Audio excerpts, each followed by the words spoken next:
Al-Hakimi yang arif dan bijaksana, dan hadirin yang berbahagia. Dalam dunia yang demikian luas, dengan jarak antar negara yang amat berjauhan, tidaklah menjadi penghalang bagi kita untuk mengetahui apa yang sedang terjadi di belahan negara yang lain. Mengapa demikian hadirin? Karena tersedianya alat elektronik digital saat ini yang mempercepat arus informasi dan komunikasi dalam hitungan detik. Tapi hadirin, perlu kita catat bahwa kecanggihan alat komunikasi itu bisa membawa dampak positif di samping dampak negatif. Contoh yang paling aktual adalah realitas hoax melalui media sosial yang memancing konflik di antara kita. Oleh karena itu, pada kesempatan yang penuh ukhuwah ini, izinkanlah kami menyampaikan syarah Al-Quran dengan judul Pandangan Al-Quran terhadap Realitas Hoax. Sebagai rujukan, marilah kita dengarkan firman Allah dalam Al-Quran surah An-Nur ayat 15 sebagai berikut. A'udzu billahi minasyaitonir rajim.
sebuah survei yang dilakukan oleh masyarakat Indonesia pada tanggal 17 Februari 2022 melaporkan bahwa Indonesia merupakan negara yang sedang menghadapi masalah serius terkait dengan penyebaran berita palsu.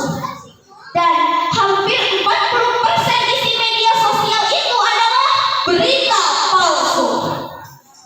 Memang hadirin, dalam pasal 28 Undang-Undang Dasar 1945 disebutkan setiap orang berhak atas kebebasan berserikat, berkumpul dan mengeluarkan pendapat. Tapi hak mengeluarkan pendapat ini bukanlah kebebasan mutlak, bukan bebas seperti kita berteriak di tengah hutan, melainkan kebebasan itu dibatasi oleh kewajiban kita dalam menjaga kehormatan, keharmonisan, serta kesatuan bangsa dan negara. Dengan demikian, kebebasan dalam hal ini adalah kebebasan yang harus dipertanggungjawabkan. Hadirin, para produsen hoax itu amat keterlaluan. Pada saat menjelang pemilihan umum yang lalu, ukhuwah antar umat beragama juga intern umat Islam tercabik-cabik akibat barisan hoax. Disintegrasi bangsa dalam ancaman besar. Bagaimana kelompok-kelompok politik dari para oligarki dan netizen diperkuat oleh digitalisasi. Dan bagaimana kelompok masyarakat yang memiliki pandangan-pandangan berlainan dapat terbentuk dengan perkembangannya yang pesat, sehingga menciptakan hoax sebagai salah satu strategi propaganda mereka. Penggunaan media sosial sedang berkembang pesat di Indonesia. Ketika angka statistik menyebutkan bahwa penetrasi internet di Indonesia terbilang rendah, tetapi lebih dari 126 juta penduduk di Indonesia memiliki akun TikTok. Oleh karenanya, kita harus bertindak, kita harus bergerak, tidak boleh berpangku tangan. Kita harus bahu-membahu melawan hoax. Setuju hadirin? Hadirin yang berbahagia, jika ada berita atau informasi yang simpang siur, apalagi menghina, memfitnah, melakukan ujaran kebencian terhadap seseorang, maka bertabayunlah kepada orang tersebut untuk mencari dan meneliti akan kebenaran informasi yang beredar. Ngerinya zaman modern sekarang ini, jika kita tidak bisa mengontrol diri kita sendiri, apalagi dengan maraknya informasi-informasi yang cepat tersebar, hanya dengan satu klik saja bisa langsung masuk ke FYP di era gempuran aplikasi TikTok sekarang. Apapun gampang tersebar, mau itu hal yang positif ataupun negatif. Apa buktinya? Banyaknya anak muda sekarang terpengaruh oleh aplikasi tersebut. Mau makan, lihat tren TikTok, gosip baru karena FYP. Mau healing, ikut yang viral di TikTok. Berita sedih karena video TikTok. Ketawa ketiwi, lihat data di TikTok. Khotbah fikun pun sesuai FYP TikTok. Bahkan sampai ikut-ikut ngurus loli di TikTok. Betapa terpengaruhnya kita hanya karena satu aplikasi yang membuat kita lupa akan waktu untuk bermuhasabah diri. Na'udzubillahi min dzalik. Saling hina, bully-membuli, fitnah-memfitnah, gosip, hoax, dan kejahatan apapun bisa terjadi jika kita dikendalikan oleh dunia maya itu sendiri. Maka dari itu, perbanyaklah mencari hal-hal yang positif dan jangan langsung terpengaruh oleh informasi yang belum tentu kebenarannya. Sebagaimana Allah berfirman dalam Al-Quran surat Al-Hujurat ayat 6. Bismillahirrahmanirrahim.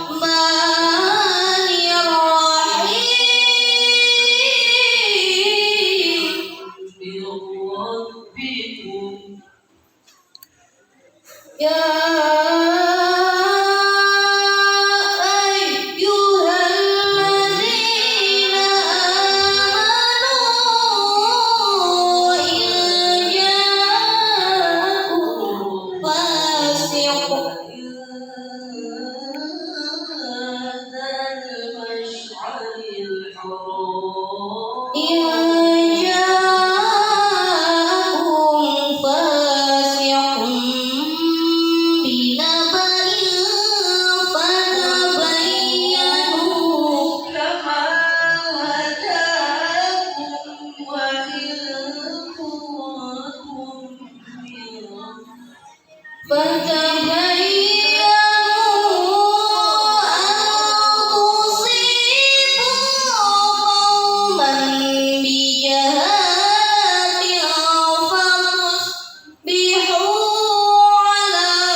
Sadaqallahul Azim.